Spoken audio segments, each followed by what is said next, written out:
Pagkakainam ganare kung kayo ay babatiin ko ng isang magandang araw mga kusinero at mga kusinera, mga kalutaw, mga kaagre. Ay ngayong araw na ito ako ngayon magluluto na ring balataw o munggaw. Tayo ay magagata ng balataw at dahil sa may 35 days na ang nakakalipas ay ang aking tinanim na apalyan ligaw ay pwede nang isahog dito. Aring balatong nari ating isasalang at ating palalambutin lamang at tapos itay kukuha na ng apal ng ligaw at ating ihimay na mga kalutaw. At arin na nga yung aking tinanim na apal ng ligaw mga kalutaw. Ay kita ninyo gayaan sa loob ng 35 days mula sa aking pagkakatanim ay ito na ang resulta. Ay di may pansahog na tayo ngayon sa munggaw, sa ginatang munggaw. Yan.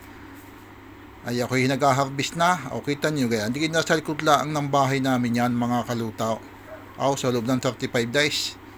May pansahog na tayo. Yan, yun ang sinasabi ko. Pag may itinanaim, adi may pansahog mga kalutaw. Yan, arin ang at papasok na ako sa loob ng aming bahay. Adi maghihimay na tayo. Yan, nakasalang pa yung aking balataw na pinapalambot mga kalutaw. Arin na nga ang sinasabi ko mga kalutaw. Ay kung tayo walang tanim baga, ay di tayo wala ngayong hihimayain. Kagaling baga ng may tinanay mga kalutaw.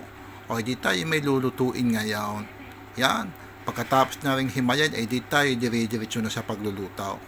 Yan, nagsalang na nga ako ng kawalay. Itong aking mahiwagang kawalay talaga ito'y saganang-sagana sa lutaw. Inuna ko muna yung ating luya mga kalutaw. Tapos isinod ko na yung bawang. Yan lang naman dalawang yan ay ang aking igigisa. Tapos aking ilalagay na yung ating pinalambot na balataw o munggaw.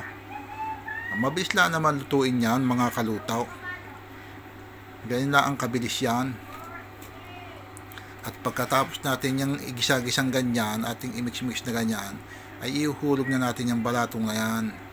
Yan, pagkatapos ay ilalagay na natin yung ating gata. Bali 30 pesos na gata yung aking binilay mga kalutaw. Yan. Ating ihuhulaan at ating inilagay na.